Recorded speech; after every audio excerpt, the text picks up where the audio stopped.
Yo, this is for you. I am my number one fan. For you, this is for you. I am my number one fan. For you, yo, this is for you. I am my number one fan. For you, I am my number one fan. I'm trying to get you from here to there. I'm trying to show niggas it ain't fair. How I just came up, but you not there. Stuck in the same situation you been in. They got the plug, you got the sound. You not just a groupie that's hanging around. They got the stage, but you bring the lights. It's enough room at the top, we ain't gotta fight. I am my number one fan. I am that legend you stand. What's going on, y'all? What's up, people? This is Reese. And Arnold. And you're listening to The Neighbors Podcast. And y'all know what to do. Y'all know, listen to us on this and that and We this ain't got and to that. explain all that. They know. They've been listening to us for a while. Yeah, we got a little much. more than 6 months in this game right now. Oh, yeah. So, we may be babies in this game. I know, but, right? We walking. Yeah, pretty much. We just skip the crawling part. We walking. Oh, yeah, pretty much. No, actually, we're probably running. Yeah. We running I think right we are now. running. I think we need to change our shoes now. I need them new Jordan, them little Jordan size ones right there, 001s. Right. Yo, y'all. We got something we want to talk to y'all about today. It's always, we try to keep it. We try to keep it real light, nice, and funny. But this one though, the topic is a little old, but it's still hilarious. It is to me. It is. So, how many of you saw Sticks and Stones or Stones and Sticks? This Sticks and Stones by Dave Chappelle. Yo. His new Netflix stand-up show. Yeah, I mean, well, it's not new now, but Right. But it's still new every time I see it. Yeah, exactly. I think I've seen it about 6 times already. Because he's a fool. He is. And at the same time, he's a genius. He is. And I know there was a lot of flack with that episode. I mean, with his special. With actually every bit that he did, somebody had something. I'm not going to say negative to say about him, but they didn't like what he said. Yeah, and I think sometimes it's hard to, again, if y'all listen to one of our other shows, talking about looking in the mirror. Right.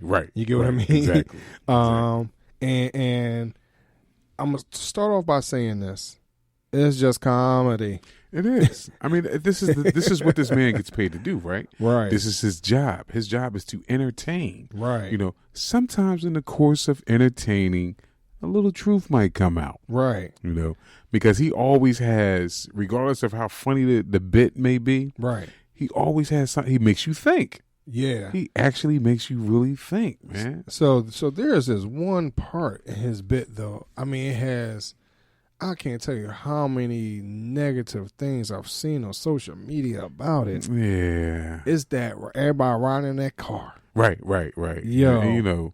And, and to be honest, for him to put it in that type of perspective, his mindset is so creative. Correct. That, I really thought I was watching them drive.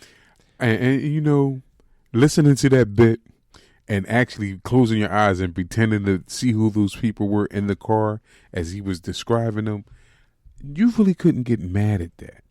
No. Because just think about the people we know. Right. And think about the people we may know that might have been, that is with no jab at anybody that's in any type of he's got me. See, I watched it so much that he's got me messed up because he said something about the alphabet crew. Yeah, they took up 30% of the alphabet, right? So it I'm just going to say the Rainbow Coalition. So just not to offend anybody in that. Just remember, guys, they are jokes. You couldn't get offended by it because nobody got offended by it when he used the N-word. And nobody got offended when he said other things. Which is what he stated in his show. Right. He said, how y'all going to tell me I can't say one thing, but I can say the N-word all the time? All the time. Like, are you serious? And that was a good point. Because when he did the bit, that's why I love him so much. Because his bits always make you think. Right. And then when he went through it, he was talking about how he was with the Chappelle show. And they had these people that they was like quality control. Right. And they called him into the office and he was like, he couldn't say the F word. I'm not going to say the F word, even though in England it means cigarette. But He said they didn't want him to say the F word because he wasn't one. Right. So then he said, you say I can say the N word, but I'm not one of them neither. Right. So why is that? Why am I allowed to say that, but I'm not allowed to say that? Right. So there's a big double standard about certain things, which you can't and who you can't, quote unquote, piss off. So real quick, let's be politically correct with our neighbors. It's the LGBTQIA. Wait a minute, I didn't even know it was an IA in there. Oh yeah. It's a LGBTQIA. Okay, so since we have that up, let's explain to our neighbors what each letter represents. All right, so of course L is lesbian, G is gay, Right. B is bisexual, Right. T is transsexual, Right. Q is queer, I is intersex, and A is asexual. Okay, so he didn't even do the I and the A. No, he didn't. He went as far as the Q. Yes. You know, and again, I'm so sorry because that bit was so funny. Right. I mean, like, it really made you think. If you been in, and we all have been around. Like I say, we know somebody that's gay. Some of us may know some people that are lesbians. We might know some queer. We might know some transgenders, and we might know some bisexuals. Right. And technically, he kind of hit everybody head on. Right. You know. So, and I do understand why a lot of people are upset. I do understand why. But my thing is this. It's his job to tell jokes. Very much so. To make people laugh. That's why people are paying him to, paying to come see him. People are making money off of that. Right. To see him to tell these type of jokes. So something must be, hey, somebody's getting paid. Are you telling me there's not nobody that's from the community that's not getting paid off any of these jokes? I mean, and if you listen to, I think it was Aries Spears, he talks about this too. He said, listen, like, it's a whole bunch of them out there. He said, look at Wanda Sykes. Right. So if you take a look at Wanda Sykes, yeah, she's a well-known comedian. She's in that community. Ellen, same thing. Exactly. She's a comedian too. Right. Well, I mean, I guess everybody really knows her more for her talk show. Her talking, her dancing. Right. But I mean, but she's a comedian unto herself. Right. You get what I mean? So like you said, everyone knows somebody. It's just a matter of how do you treat them. Right. Right. And then he expressed the fact that he had I have some friends that he said the only friends he doesn't have is transgender friends. Right. But if you listen to everything that all his bits and everybody he talked about, if you waited for the credits, he had a picture of everything that he did. Yes, he did. So that lets you know that it was some truth to what he was saying, even though it was a joke. Right, right. These are most jokes come from the comedian's experience. Right. What they went through in life, how they were raised, how their girlfriends treated them, how they treated their girlfriends, how people treated them. So a lot of this is from their own experience. This is not always made up. Right. So all this is going through everything that he, even the one where he said he met the transgender at the end of the show, and he's like, "Come on, Dave, have a drink with me." He said the transgender girl was laughing her ass off. She laughed louder and longer than anybody did. Right. They showed a picture of her. Right. Who she was. So I think there are some persons out there that are, to some degree, I guess they're offended. I can't say offended. I think there are some people that wishes they could be as open as those persons are. So what I mean by that is, at some point in time, whether you're young or old or whatever, everyone has always, from what I understand, people have had all those type of different thoughts because of conversations. Hey, what if I was transgender? Hey, what if I was bisexual? Whatever the situation might have been, right? Right. What if I had threesome, 2 guys, 2 girls, whatever all those different things, right?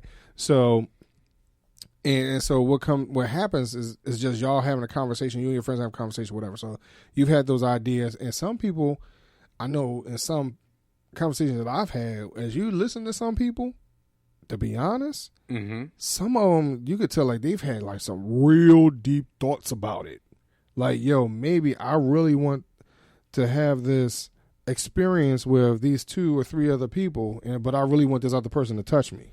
Right. You know, to kind of give the excuse of, hey, let me find out if I'm really that or not. Right. Right. You know, so I think sometimes people get offended because they really want to express who they really might be and not sure how to do that. And, you know, I think in this day and age, though, the way this world is, right, how we're so politically correct for everything nowadays. Right. And then people, they want to express themselves for who they are and how they are and all that. And speaking of expression, I hate to jump back, but there was a bit that just jumped in my head that was, it could have been implied racist, and it could have been implied very bad, but it was funny. The bit when he said, when he was associating transgenders with him being an Asian man stuck in a black man's body. Right. That was hilarious. Now let's put that in perspective. His wife is Asian. Correct. So with him saying that, I equated it that, hey, maybe he wishes he was an Asian man with his white, Asian wife.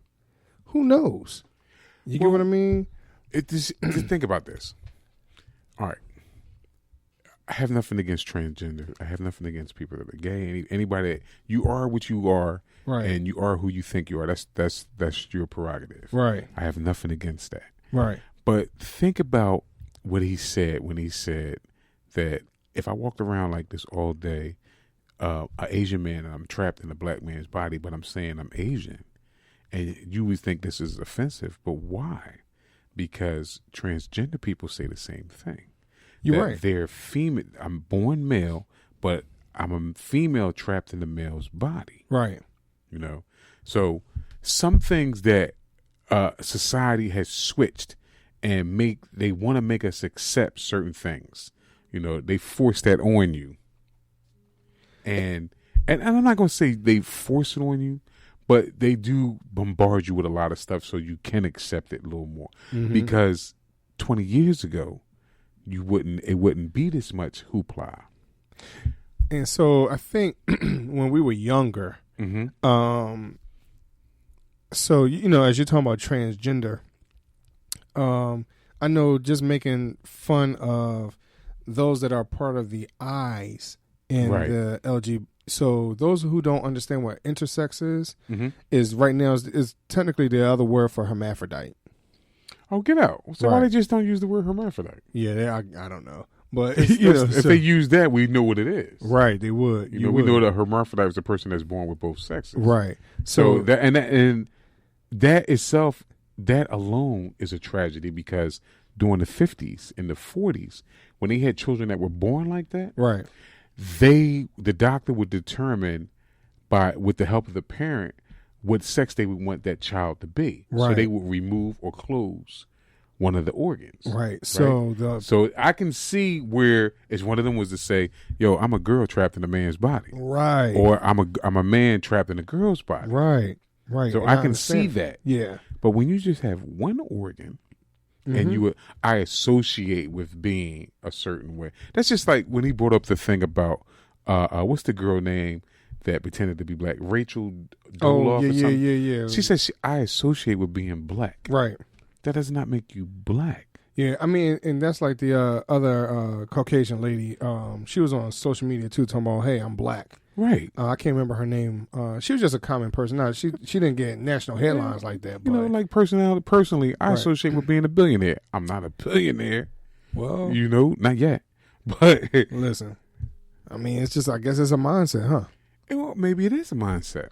So it's almost like what Dave said. Hey, if I'm an Asian man and trapped in this black body, it's just a mindset. It's a mindset. So what can I do? Right. And I don't think that he said anything too off the wall. Like, he didn't bash anybody. No, he didn't. He didn't. Even when he talked about the thing with Kevin Hart and what Kevin Hart had said so many years ago about his son. Remember, he made the skit about if his son was gay, he said he would smash him over the head with a dollhouse. Right. Which we all know that's wrong. That is all wrong. So that has to be a joke. And just like Dave said, secondly, he would have to actually go buy him a dollhouse to smash him over the head with it. So a lot of things we take because we hear it and we don't think. Well, let me tell you, until Dave Chappelle said it, I'm like, you know what? You're absolutely correct. Exactly. Unless his daughter has a dollhouse Right. laying around Where's he somewhere. getting a dollhouse from? But other than that, it's like, yo, he really would have to go out He and would buy have to go out and buy the dollhouse. and then to smash it over his son's head. You feel And me? by that time, it'd probably be like, yo, I'm really going to smash $100 dollhouse over my son's head. You know? For real. Come on. So I think some people take things too literal and not understanding the joke. Right. Not understanding the association. Right. But even in that, look at how it didn't ruin Kevin Hart, but it throws a black eye on him for whatever reason. Not on everybody, but only because of the backlash he got, and it really wasn't a big backlash. It's just that somebody just took that opportunity. So, you know what? I'm gonna use this as an example, and we're gonna get you off here because Kevin Hart apparently he wanted to do the Oscars. Yeah. He really wanted to be the host of the Oscars. He had his opportunity. Right. So we know, I don't think that there ever was, maybe Chris Rock was the only other black comedian that did the Oscar, or he did the... I can't remember who the other person was. It was one other person. But before that, it was no other black person that did it. Right. So, I mean, it was something that was milestone. And in this day and age, the way this world is right now, especially in America and how things are, people are doing things that they usually don't do and say, or they're doing and saying things that they have always thought about saying, and now they have opportunity to do it or say it. Right. So I think his show was great. I always think his shows are great. There are a lot of comedians out there that have great timing with their jokes. Mm-hmm. And with their skits and stuff like that, their bits. And I think he was great, man, because he was funny. Yeah. All of it was funny. Like, everything, even the thing about Michael Jackson, the thing about... he got backlash about that whole thing. Because he makes you think. But see, I think that's the problem. People are not taking it, one, as jokes, and number two, just understand it from his point of view. Right. Because everybody has their own point of view. Right. Everyone has their... All right. So, for an example, let's go back to what we just talked about with that community, right? Mm-hmm. So, in that community, and I'm not trying to go through the letters because I don't want to get them all mixed up. Right. So, in that community, how many of us have family members that's in that community? Or friends or people close to you, brothers and all, all of us do. And so, in that, what happens in that relationship between you and that person? Right. Right. And so all Dave Chappelle has done, what you've already stated, he's taking that opportunity to make a joke about it. Right. Right? Right. Same thing with Michael. He joked a little bit about Mike. We don't really know his real relationship. Right. Because some things he talked about, I don't have no relationship. I never met these people in my life. Da-da-da-da-da. But y'all come across paths. Who do you say that he never knew? R. Kelly. R. Kelly, right? But everybody was making jokes about R. Kelly. Right. You get what I mean? So, and something that, as he said, the person that was doing the documentary had come up and asked him, hey, you want to talk about R. Kelly? He's like, I don't know him. I don't even know this dude. Why would I even do the documentary? Right. Now the information that's coming out about him, now you realize like, oh, snap. Maybe some of the stuff is true. Maybe it's not true. Right. I don't know. I don't know the dude. Right. What can I say? Right. But on the other hand, if you put those shoes on of the parents or the friends or whatever else, is there some humor in it, or does he try to bring light to it in a manner that is not as harsh for you to deal with? Right, and that was one of the things that the transgender that he met at the club said. You made it easier and more. You normalized me. Right. As a transgender, you normalize me. Right. And I believe that's what he does in his skits. I believe that's what he does when he does his bits. Right. And he tells these jokes. Because he really does. Because the more he talks about a person or the more he talks about a situation, he normalizes it to the point that even, like I say, we start to think. So, for an example, if I said to you, blouses, what's the first thing that comes to your mind? Oh, when you say blouses, though, I always think about Jerry Seinfeld and this episode with him going on the Tonight Show, and they gave him this ruffled shirt. So when I say blouses, when I think about that, what I'm referencing is Charlie Mack talking about his episode. And that's the second one. That's the second one. You get what I mean? Right. Well, so when you said something about normalizing something, when you talk about when he made that skit about Prince and normalized Prince, right, it made him almost seem as though he was a regular person and playing basketball. You feel me? Eating pancakes or whatever he did. He said he ate afterwards. So unfortunately, these people that we might look at on a higher pedestal, as comedy brings them down to another level, and it's like, yo, they're just everyday people, just like you. Exactly. It's nothing different. Exactly. So granted, I said something crazy like blouses, right? And you like, what in the world are you talking about? I forgot about it because that's what it was when Prince said when he was playing ball. He said, "What do you guys want to be? No shirts or blouses?" And he was like, "We're blouses." Right, and then when he hit the game dunk or whatever, Charlie Mack said when he dunked on him, he's like blouses. Yeah, blouses. You get what I mean? So basically, again, it normalizes who Prince is. Right. Right. Now, he's not taking away the severity of anything. No, he didn't take away the severity of anything. Sometimes I do believe certain things you do have to look at them in a different light, and you have to come at them at a different angle. Right. So not to take away from, and just like what he said with R. Kelly, he said, "Yo," and he said, "Yeah, I believe dude did that." He said, like, I believe he did that.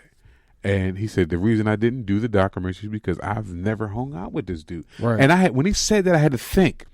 I was ready to immediately get on YouTube and go to every Dave Chappelle show to see, because remember, after every show, he had a singer on there or a rap artist on there or R&B artist on there. Yeah. And when I went back into my own memory, I've never remembered R. Kelly being there with him at all. And it's amazing that these two people never ran across each other's paths, which is really uncommon in their fields, their respective fields, especially with both of them being young black men, and they're in the limelight. You sure that somewhere, a party or something, they'd have ran across each other, but apparently not. Well, see, I guess not to say anything negatively about R. Kelly, but it doesn't seem as though a lot of people really ran into him like that. Right. When it really comes down to it. Right. Seemed like he had other things kind of going on. Yeah, exactly. So he wouldn't want nobody around him to be saying, "Yo, nigga, what you doing?" Right. Know, what's going on here? Right. So I can understand that. But Dave, I mean, I think his show was genius. It is. I thought it was. And it made me reconsider. I mean, I had this conversation about the whole community, right, LGBTQIA community, right, a lot with my great aunt, who's in her 80s, because something she just like that generation just does not understand. They won't accept that because for them it's not acceptable, right? And then, like I said, 20 years ago it really wasn't that acceptable. Now 25, 30 years ago it wasn't that acceptable. Now here's the one thing that she and I always talk about. Even though it wasn't acceptable, quote unquote, in that particular generation, but if you read in the Bible, it was. Right. That was supposed to be the reason that Sodom and Gomorrah was destroyed. Well, even after that, because as you read some more, there's question whether or not David was right. King David or whatever. Like it's like you have all these question marks going down the line throughout the biblical times. So. Like you said, Sodom and Gomorrah was one thing, right? But then it was going on after. It happened after, exactly. And that's one of the things they keep talking about the Roman Empire. That joint was all crazy. Was real crazy. We've seen that in recreations of Spartacus and all type of stuff, man. Caligula, all type of stuff, right? So when you think about that, the thing is, do we judge people for what they are?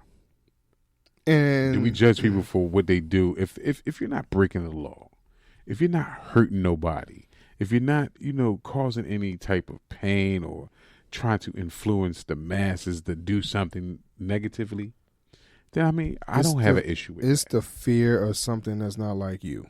Right. And so unfortunately, and I'm gonna bring it to right now. Unfortunately, I think that's why there's such an attack on black people right now.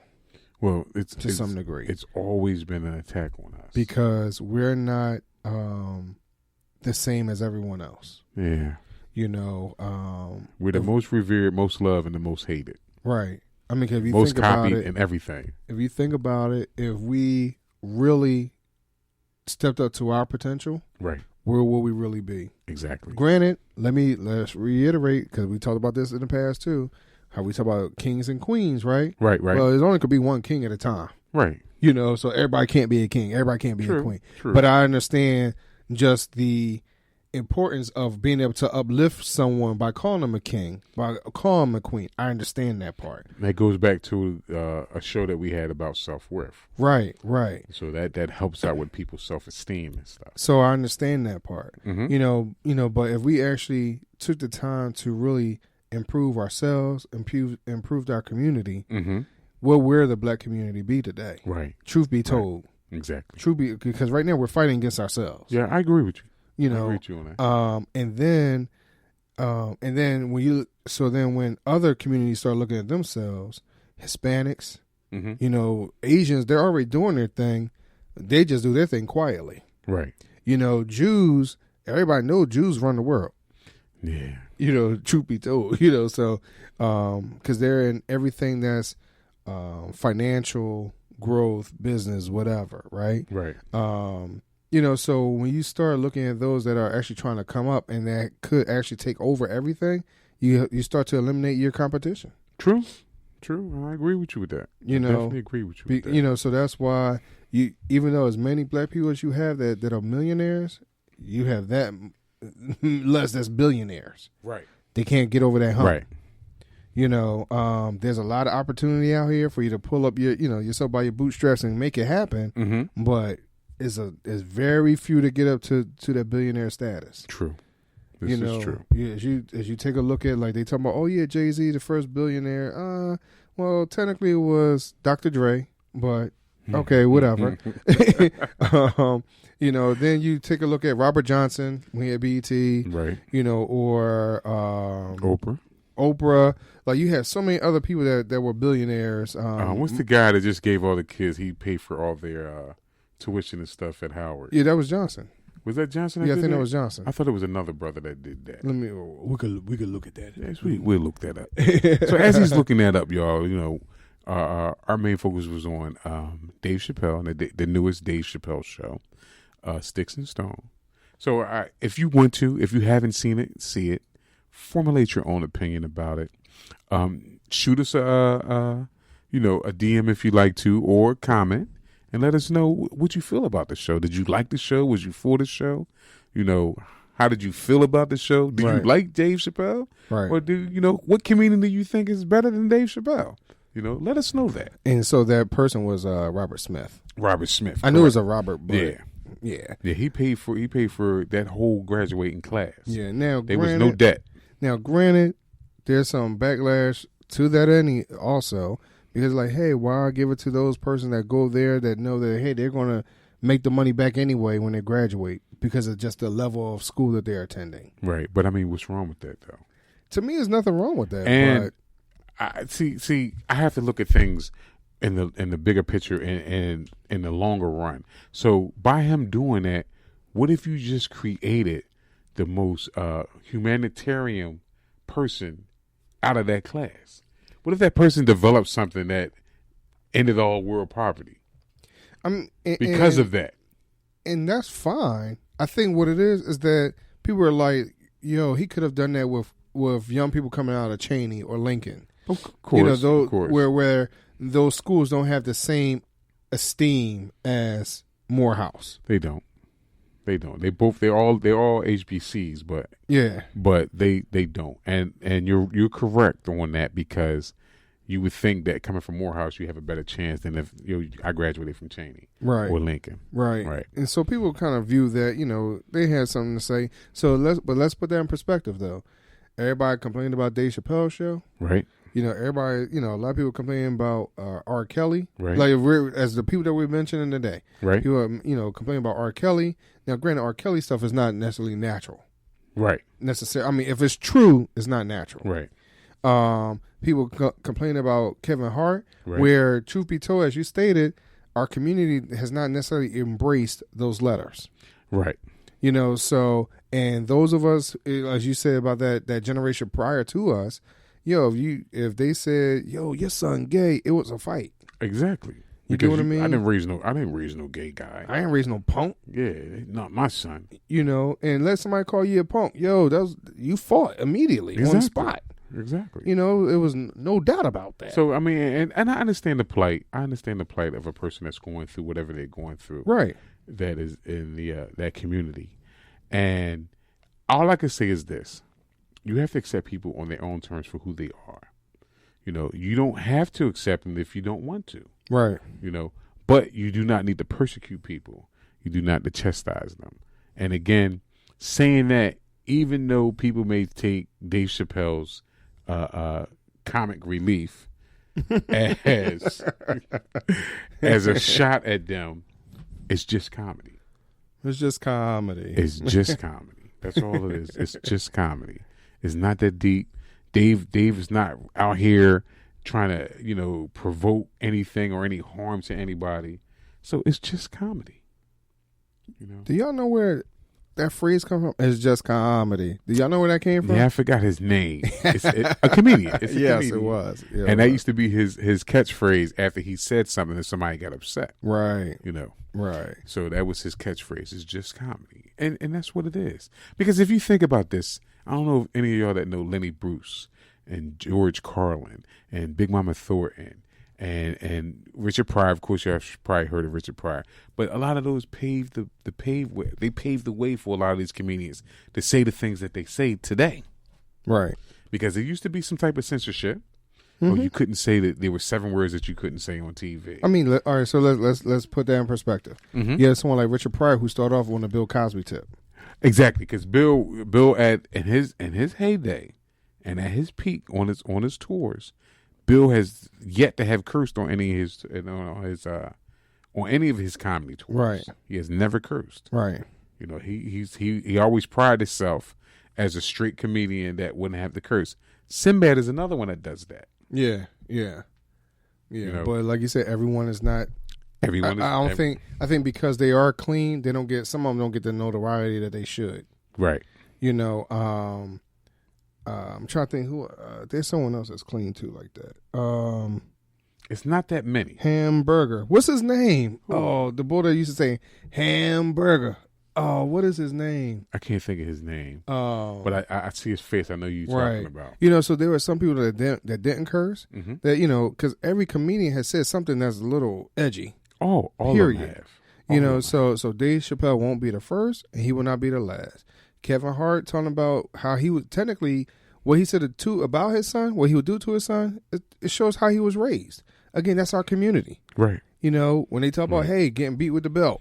Right. That was the part of the community. But would he actually hit his son with the dollhouse? I mean, I don't think he would have. No, again, like you say, he had to go buy the dollhouse. Right. It was comedy. It was comedy. I mean, he was trying to prove a point of how much he just did not approve of that, or how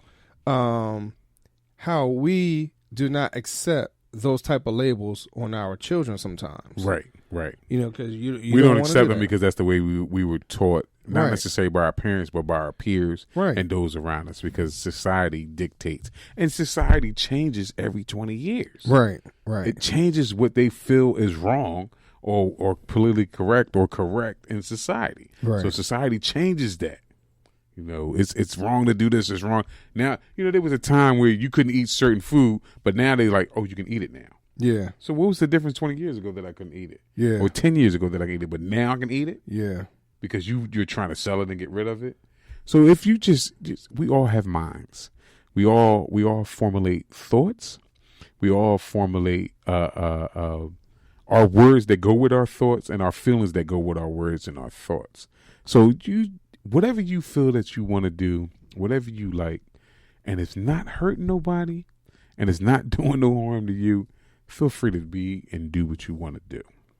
Because at the end of the day, you know, when we're going And when we ever get a chance to sit in front of God or whatever, and we judge, you think God's going to say, yo, you told this joke about such and such, so I'm not going to let you in heaven? He's going to look at your work. He's going to look at how much you served him or whatever you did as far as God is concerned. Right. So it's not going to stop you from getting somewhere because of this joke. Yeah, so be on your Bobby Brown. My prerogative? Yeah, pretty much. Be on your Bobby Brown. Just make sure that, as Arnold stated, just help out your fellow man. Just be, Help out your neighbor. Help out your neighbor. That's all it comes down to. This is what it's about. So if for those who are listening and you have somebody that lives close by to you and they belong to the I hate to say the alphabet. And I know you probably saying, yup, see, it's wrong. I just hate to say the alphabet community. But that's because that was part of the joke. Part of the joke, but you guys do have a lot of LGBTQIA. Community. LGBTQIA. But you got to admit, though, when he broke that down and said that even though we lump it as a society, each one of those letters represent a different fraction or a different community within that community. Right. Blanketing with bringing it all together blankets that all, and everybody thinks of everything all together. And then he showed you the distinction within that community. Because remember, the gays didn't like the lesbians too much, but they tolerated them. Right. And the bisexuals got along with the lesbians and the gay because they were bisexual. And then the gays didn't like the transgenders because they thought they was over dramatic. And then the queers just wanted to get in the car. Yeah. They was like, I don't care where y'all going. All I know is I want to be in this car. And then the last two, which are the hermaphrodites, intersex. Right. And then asexual meaning like they don't even like anybody. Right. They're not sexually attracted to either men or women. Hey. Which is interesting unto itself.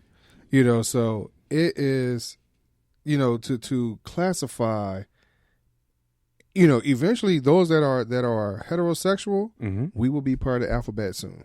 Right. Do you feel me? Because it's coming. Yeah. It's coming. Yeah. So so that way everyone is included. And that's not a bad thing. No. That's a good thing.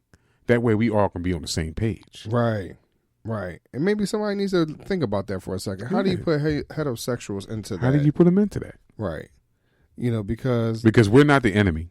No, we're not. We're not the enemy. And you're not the enemy. And so we're all in this together. Exactly. We're all in this thing called human together. Exactly. We all belong to the human race. Even though someone also said as long as there's a human race, there'll always be division. Yeah. And I forgot who said that. Yeah, I can't remember who said that too. I heard that too. But I heard that too. But the division is only because of small-minded people. Right. People that don't want to accept things. And people that don't want to. A lot of people are afraid of stuff. So when the most time when you're afraid of something, you want to get rid of it. Right. Because you're afraid of it. Right. So you have to conquer your fears. Yeah. So go out there and, when you guys finish listening to us, go ahead and pop that Dave Chappelle in, man. Yeah, listen to it, analyze it, and tell us what you think. Have a listening party. Not a listening party, a watch party.